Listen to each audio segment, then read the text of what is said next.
मित्रों, राम राम। मेरा भारत मेरी बात चैनल पर आपका स्वागत। आज का जो अंक है, इस पर हम बात करेंगे आज संघ, मार्क्सवाद और कांग्रेस के विषय पर।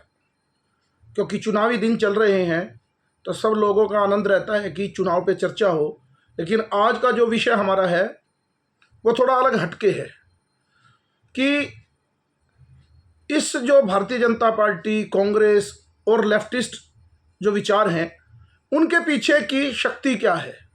आज भाजपा यहाँ खड़ी है, कांग्रेस इस स्थिति में है और मार्क्सवाद स्थिति में है, तो इसके पीछे की जो मूल भावना है, आज हम उस विषय को लेकर चर्चा करेंगे। आप थोड़ा ध्यान से सुनेंगे क्योंकि विषय गहरा है। क्योंकि व्यक्ति जो अपना इतिहास भूल जाता है वो अपना भविष्य कभी नहीं बना सकता। क्योंकि हमेशा से ही एक बात है कि अपनी पीछे की पूरी जानकारी, अपनी संस्कृति, विरासत और उसके पीछे जो हमारा विचार है, जो हमारा ध्येय है, उसके पीछे किस ढंग से काम होता है, उसका जानना अधिक जरूरी है। अब हम पिछले 100 वर्ष की लगभग चर्चा करेंगे, उसको एक कालखंड में बांटेंगे, 25-25-25-25, यानी कि 25-25 वर्ष के 4 कालखंडों में हम उस विषय को बांटेंगे। आपको ध्यान होगा कि संघ की स्थापना, जो आज भारतीय जनता पार्टी, जिसके पीछे राहुल गांधी भी बहुत आरोप लगाते हैं कि संघ है, संघ परिवार है, उसकी स्थापना 1925 में हुई। तो कांग्रेस 1800 कुछ में जब वो ए.ओ. हयूम ने कांग्रेस बनाई, लेकिन एक विचार 1915 में कांग्रेस का जो विचार आया, वो 1915 में महात्मा गांधी के बाद आने के बाद पूरी तरह से वो एक अलग विचार प्रकट हुआ। एक विचार प्रकट हुआ मार्क्सवाद का और एक विचार प्रकट हुआ संघ का, जो राष्ट्रवाद का विचार है। तो उस विषय में हम चर्चा करेंगे कि सबसे पहले हम आते हैं संघ का विचार जो हुआ। डॉक्टर हेडगेवार, जो कांग्रेस के भी नेता थे किसी समय, तो उनको ये लगा कि इस तरह से देश आज़ाद तो हो जाएगा, लेकिन देश की आज़ादी के बाद क्या होगा? क्योंकि हिंदू समाज आपस में बटा है, राष्ट्रवाद की भावना नहीं है, सब लोग अपने अपने स्वार्थ में हैं, जाति पंथ मजहब में बटे हुए हैं। तो उन्होंने कहा कि एक संगठन करना होगा समाज का, पूरे भारत को अपनी राष्ट्रीय चेतना से जोड़ना होगा, तो ही आज़ादी का फायदा है।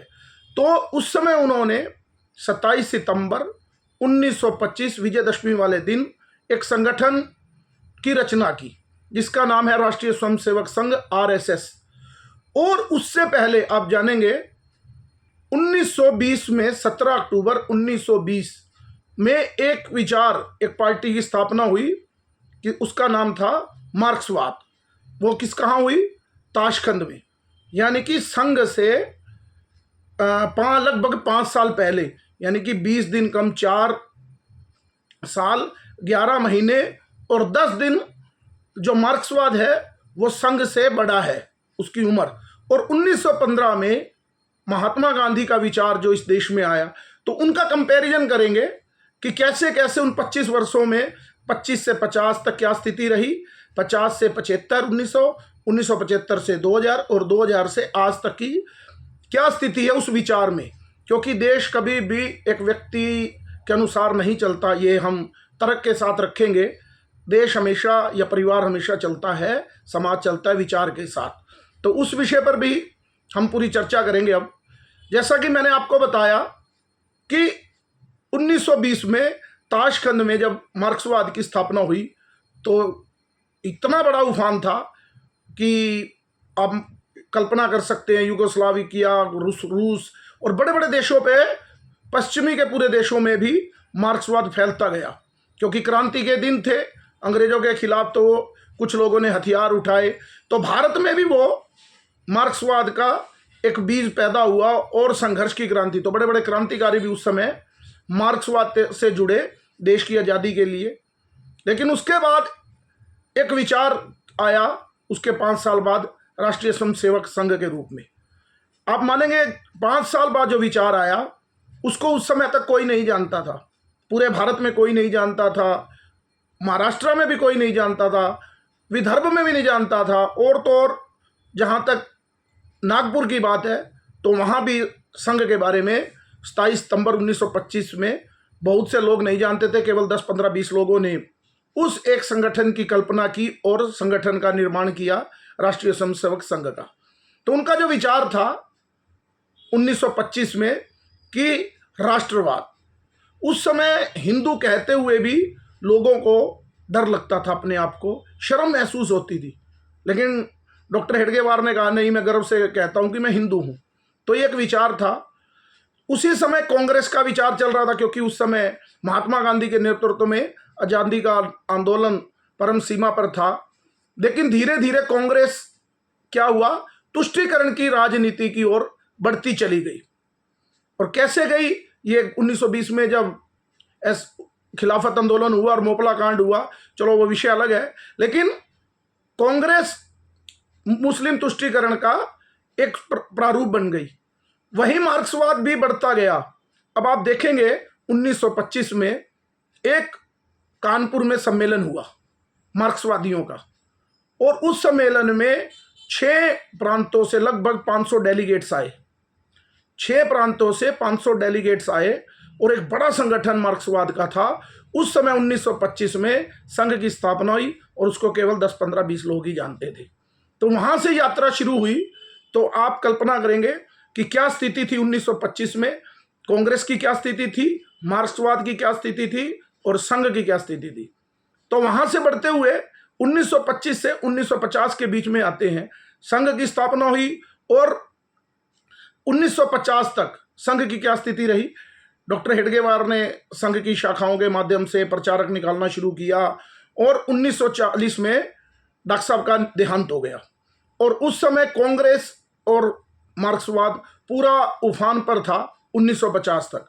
आपको ध्यान होगा 1948 में जैसे ही महात्मा गांधी की गोडसे ने हत्या की, तो उसका आरोप भी संघ पर लगा, जबकि कोर्ट ने बाद में इस विषय को कहा कि इसमें संघ का कोई रोल नहीं है। लेकिन क्योंकि जो वो विचार था वो संघ के विचार से, राष्ट्रवाद और हिंदुत्व के विचार से सहमत नहीं था उस समय, और पूरी तरह से उस पर कब्जा नेहरू परिवार का हो गया था।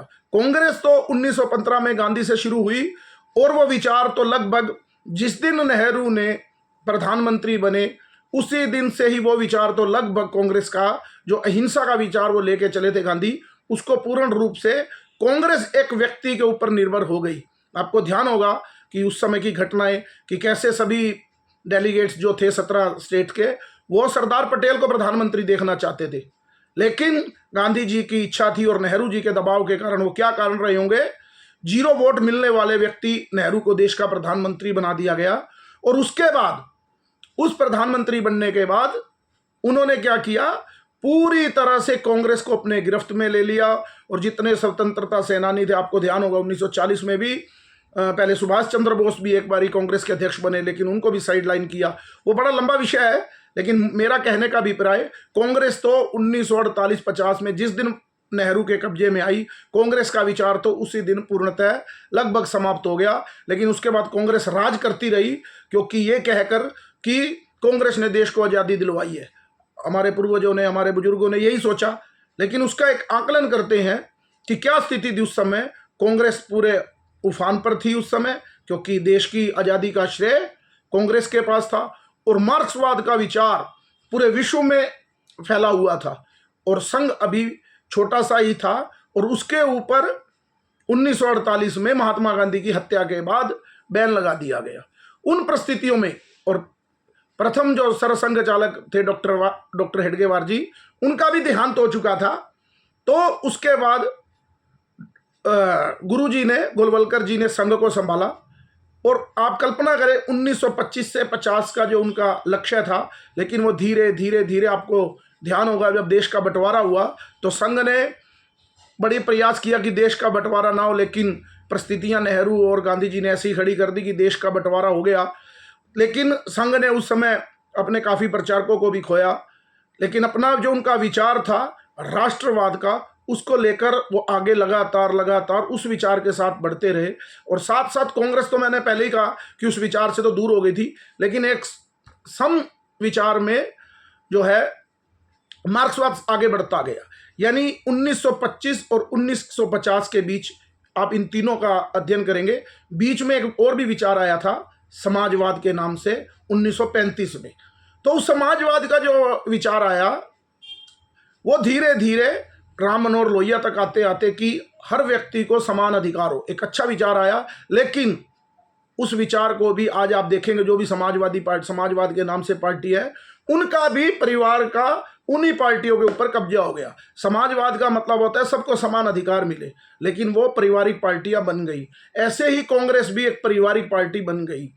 तो लेकिन संघ 1950 तक उस समय इस स्थिति में नहीं था। लेकिन 1950, फिर मैंने कहा अगले पीरियड में देखेंगे हम लोग, 1950 से लेकर 1975 का जो कालखंड देखेंगे, उसमें भी कांग्रेस के बहुत लोकप्रिय नेता उस समय हो गए थे पंडित नेहरू। पूरे विश्व में उनकी एक अपनी छाप थी। तो वहाँ जो विषय चला कुछ लोगों के बीच, बहुत से नेता उस समय कहते थे कि नेहरू बहुत बड़े नेता है, तो उनका किसी कांग्रेस नेता ने ही काउंटर किया कि नेहरू जी, 1960-61 की बात है, कि नेहरू जी तो नेता तो बड़े हैं, लेकिन इनके विचार को लेकर क्या आज देश में ऐसे लोग खड़े हैं जो इनके कहने के लिए अपना घर बार अपने प्राण दे दें।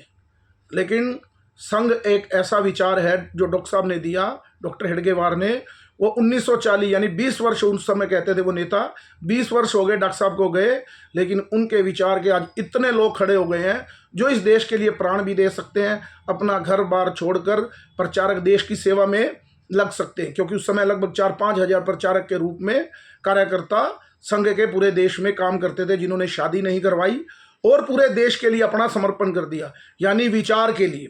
उसमें डॉक्टर साहब का उन्होंने गठन किया संघ का, लेकिन जो मूल विषय था वो था विचार। तो 1950 से लेकर 75 तक आप इस घटना को देखेंगे। 1975 में जैसे ही देखेंगे आप, उस समय वामपंथी भी पूरी विचार बढ़ गया था। पश्चिम बंगाल में उनकी सरकारें भी बन गई थी वामपंथियों की। 1975 में इमरजेंसी लग गई, जनसंघ पर बैन लग गया, संघ पर बैन लग गया, और जनसंघ एक पार्टी भी श्यामा प्रसाद मुखर्जी के रूप में संघ से निकली और एक राजनीतिक विचारधारा की पार्टी कुछ कार्यकर्ताओं ने बनाई। तो आप देखेंगे 1975 और 1950 के कालखंड में भी, क्योंकि उसके बाद 1965 का युद्ध हुआ, 1971 का पाकिस्तान के साथ युद्ध हुआ, वो भारत जैसे जीता। उस युद्ध में तो इंदिरा गांधी का उस समय पूर्ण वर्चस्व था। लेकिन 1975 में मैंने पहले भी कहा, जैसे एक उसको बढ़ते बढ़ते मुस्लिम तुष्टीकरण से कांग्रेस ने इस देश को एक शब्द जोड़ दिया, सेकुलरिज्म, धर्मनिरपेक्ष देश। जबकि इस देश की आत्मा तो अध्यात्म है, यहाँ तो पूजा पाठ करने वाले संत ऋषि मुनियों का देश है, लेकिन इसको क्या जोड़ा, धर्मनिरपेक्ष, सेकुलर। ये शब्द भी कोई अलग है, इस पर भी कभी चर्चा करेंगे, ये यूरोप से किस तरह से ये सेकुलर शब्द आया।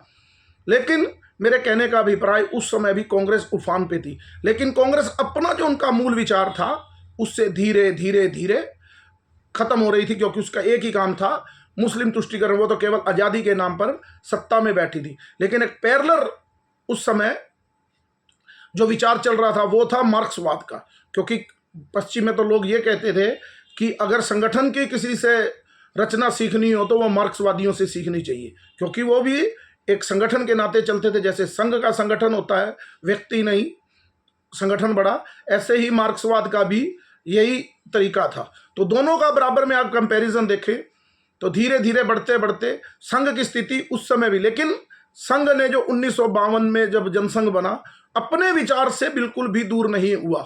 उसके बाद 1975 से आप आगे बढ़ेंगे, एक बड़ा अच्छा विषय भी मुझे ध्यान आया। दंतोपंत ठेंगड़ी जी उस समय बीएमएस के नेता होते थे, तो उस समय वो राज्यसभा के सांसद भी थे।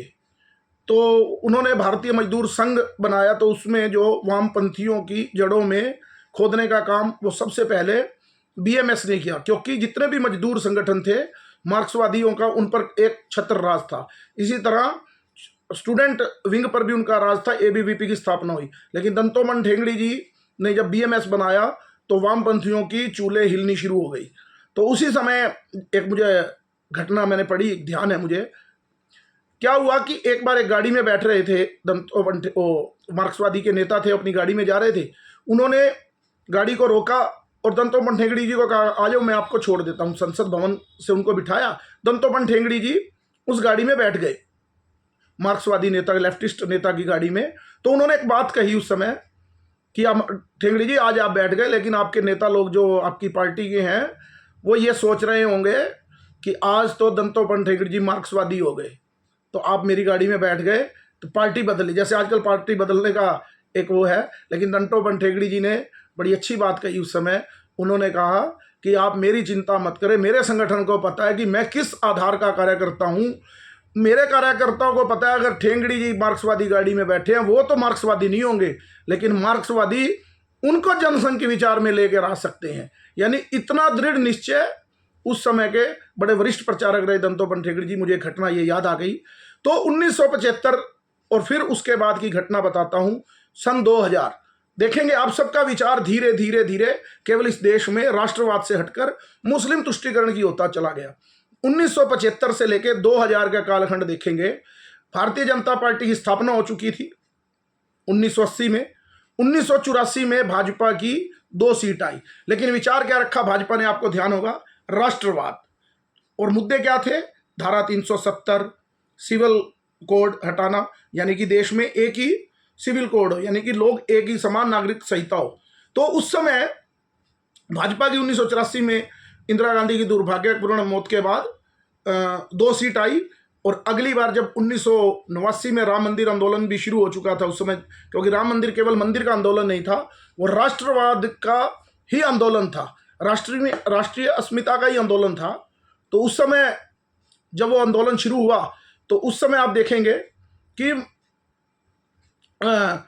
1989 में भाजपा की 80 सीट आई और 1991 के चुनाव में भाजपा 120 सीट जीती। फिर उसके बाद 1996 में भाजपा ने 13 दिन की सरकार भी बनाई और भाजपा की सीटें 162 हो गई। यानी भाजपा धीरे धीरे धीरे धीरे अपने विचार के साथ, मूल विषय यही है कि अपने विचार के साथ बढ़ती गई। और 2000 तक भाजपा का इस देश में अटल बिहारी जी के नेतृत्व में सरकार बन गई। वो एक कोलिब्रेशन की सरकार थी, तो एक उफान था उस समय।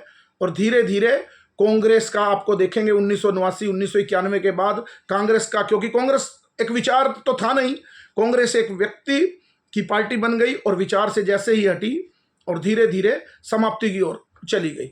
उधर एक विचार साथ साथ कम्युनिस्ट का भी चल रहा था, जो कि पूरी तरह एक संघर्षवादी, माओवादी, नक्सलवाद, फैक्ट्रियों को बंद करवाना, एक राष्ट्रवाद से हटके केवल एक आतंकवाद, एक अलगाववाद की ओर उस रास्ते को लेकर जाना। लेकिन भारतीय जनता पार्टी अपने ही मूल जो उनका सिद्धांत था राष्ट्रवाद, उसको लेकर चलती रही।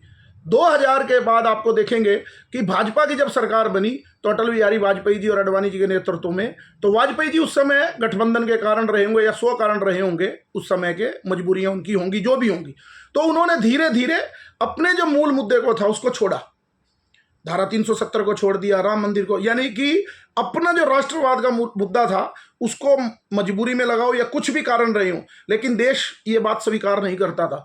उस समय कहते हैं कि बहुत विकास कार्य हुए, नदियों को जोड़ने का काम भी हो जाता, कहते हैं वाजपेयी जी की सरकार बड़ी अच्छी सरकार थी, कांग्रेस भी मानते हैं।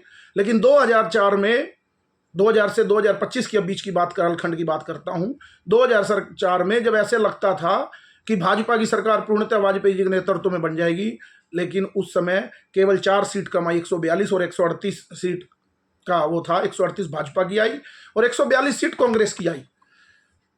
तो मेरे कहने का मतलब, उस समय जैसे ही अपने राष्ट्रवाद के विचार को थोड़ी देर के लिए साइड लाइन किया भाजपा ने, तो भाजपा में गिरावट आनी शुरू हो गई। जहां उत्तर प्रदेश में भाजपा उफान पर थी, अपने विचार को शून्य करने के कारण भाजपा धीरे धीरे डाउनफॉल की ओर आ गई। तो उस समय फिर उसके बाद 2004 के बाद जब कांग्रेस की सरकार बनी, तो उस विचार को और डाउन करते हुए, आपको ध्यान होगा अडवाणी जी चले गए जिन्ना की समाधि पर पाकिस्तान में, सेकुलरिज्म का सर्टिफिकेट लेकर। तो उस समय भाजपा के जो कार्यकर्ता, जो राष्ट्रवाद को इस देश में लेकर चलने वाले थे, वो लोग निराश हताश हो गए और उन लोगों का हताशा के कारण भारतीय जनता पार्टी और गर्त पर जाती जाती 2009 में आप देखेंगे, जब अडवाणी जी के, जबकि वो बड़ी स्थिति अच्छी नहीं थी कांग्रेस सरकार की भी, क्योंकि उस समय मुंबई हमला भी हो गया था, सब कुछ हो गया, लेकिन उसके बावजूद भी कांग्रेस की सीट बढ़ी और भाजपा का जो कार्यकर्ता, जो उस विचार को लेकर चलने वाले लोग में देश में लोग थे, वो शांत हो गए और भाजपा केवल 112 सीट पर सिमट गई। तो आप देखेंगे उसके बाद, क्योंकि मेरा मूल विषय जो है वो यही है कि विचार की जीत कैसे होती है। तो जैसे जैसे विचार से कोई व्यक्ति दूर गया, उनका पतन कैसे होता चला गया, और जिसने अपने विचार को रखा वो कैसे आगे बढ़ा, इसका एक उदाहरण है। क्योंकि उसी कालखंड में 2002 में नरेंद्र मोदी का भी एक गुजरात में प्रभाव शुरू हो चुका था, हिंदूवादी नेता के रूप में, विकास के नेता के रूप में, कि विकास और हिंदूवादी विचार। नरेंद्र मोदी उस समय प्रबल प्रधानमंत्री के उम्मीदवार बने और कुछ कारणों से किसी ने विरोध भी किया। लेकिन 2013 में आपको ध्यान होगा एक और नया विचार आया, उसी जो संघ का विचार था राष्ट्रवाद को, उसको लेकर अन्ना ने जब आंदोलन किया कांग्रेस के खिलाफ, तो पूरा देश, उसमें संघ के लोग और सभी लोग जो राष्ट्रवादी लोग थे उनके साथ लग गए। क्योंकि पीछे भारत माता की फोटो लगी थी उस आंदोलन के पीछे, और हाथों में सबके तिरंगा था, और भारत माँ की जय और वंदे मातरम के नारे के साथ वो आंदोलन शुरू हुआ। और सभी लोग उस समय उस आंदोलन के साथ जुड़ गए, और एक उफान उसी समय से केजरीवाल का आया। लेकिन जैसे ही भाजपा ने नरेंद्र मोदी नाम के रूप में प्रधानमंत्री का उम्मीदवार दिया, तो लोगों को, जो राष्ट्रवादी लोग थे, उनको लगा कि ये ज़्यादा अच्छी स्थिति रहेगी, क्योंकि नरेंद्र मोदी एक टेस्टेड व्यक्ति हैं, विकास भी उन्होंने किया, और जो राष्ट्रवाद की बात है, जो हिंदुत्व की बात है, उसको लेकर अच्छे से चल सकते हैं। तो लोगों ने उसी समय नरेंद्र मोदी को अपना नेता मान लिया। और आपको ध्यान होगा उसी समय 2014 में, जो कभी कल्पना भी नहीं की थी, शायद भाजपा को भी नहीं पता था और किसी राजनीतिक विशेषज्ञों को भी नहीं पता था, कोई कल्पना भी नहीं कर सकता था कि आज के दिन भारत में कोई पूर्ण बहुमत की सरकार बन सकती है। क्योंकि खिचड़ी सरकार बनती थी, आज के दिन सरकार बन सकती है। लेकिन 282 सीट के साथ नरेंद्र मोदी इस देश के प्रधानमंत्री बने। उनका अपना काम बहुत बड़ा था, लेकिन मैं फिर कहता हूं उसके पीछे जो संघ और जो हिंदुत्व और जो राष्ट्रवाद का विचार था वो खड़ा रहा। फिर आप आगे बढ़ेंगे धीरे धीरे, जो एक विचार साथ में केजरीवाल जी लेके चले भारत माता की जय के नाम से, उनका वो जो छद्म वो बात थी राष्ट्रवाद की, वो धीरे धीरे निकलती गई, और वो लोग धीरे धीरे अपने असली रूप में आकर वो भी मुस्लिम तुष्टीकरण में फंस गए। और आज आप देखेंगे उस विचार की क्या स्थिति है। वो पार्टी भी व्यक्ति के आधार पर है। केजरीवाल, उसके संयोजक, आज तक 2013 में वो पार्टी बनी, आज 11 साल हो गए, उसके संयोजक भी वही हैं और मुख्यमंत्री भी वही है। अगर वो मुख्यमंत्री जेल में भी रह के सरकार चला रहे तो उनकी भी मुख्यमंत्री हटाएंगे तो अपनी पत्नी का ही उनका वो है। आपने देखी होंगी वीडियो कि उनकी पत्नी ही बैठकर उनकी कुर्सी में बैठकर प्रेस कॉन्फ्रेंस करती थी। लेकिन मेरे कहने का मतलब 2019 में भाजपा ने क्या किया, जब 2014 में सरकार बनी तो अपने मुद्दों को और प्रबल किया। 2017 में जैसे भारतीय जनता पार्टी की यूपी में सरकार बनी तो एक योगी के रूप में उन्होंने जो भगवा कपड़ा पहने हुए राष्ट्रवाद की, हिंदुत्व की बात करता है, उसको मुख्यमंत्री बना दिया। उसके बाद भाजपा का उफान और बढ़ना धीरे धीरे शुरू हो गया। क्यों?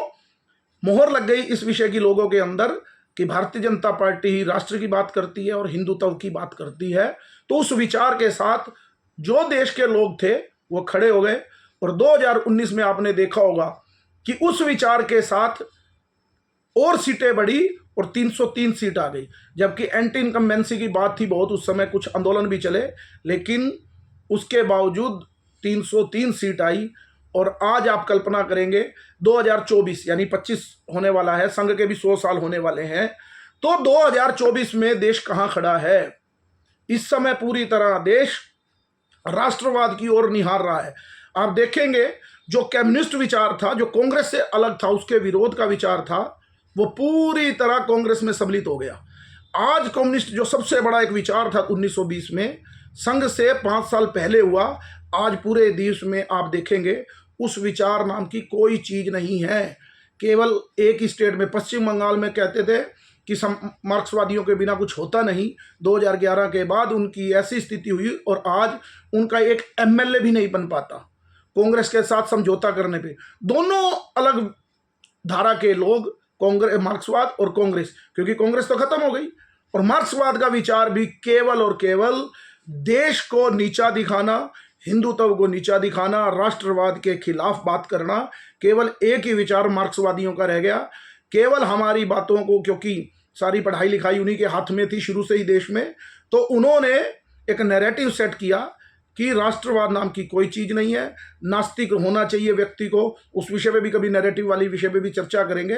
तो मेरे कहने का अभिप्राय ये है कि जो विचार है वो कब आया, वो 1925 में और 2025 में। आज भारतीय जनता पार्टी 10 साल की एंटी इनकम्बेंसी के बाद भी ऐसे लगता है लोगों को देश में चुनाव ही नहीं। तो उसका मूल कारण नरेंद्र मोदी तो हैं, लेकिन मोदी क्यों है? क्योंकि उनका मूल कारण है हिंदुत्व, राष्ट्रवाद का जो उनका विचार है कि देश पहले, दल बाद में, व्यक्ति उसके बाद में।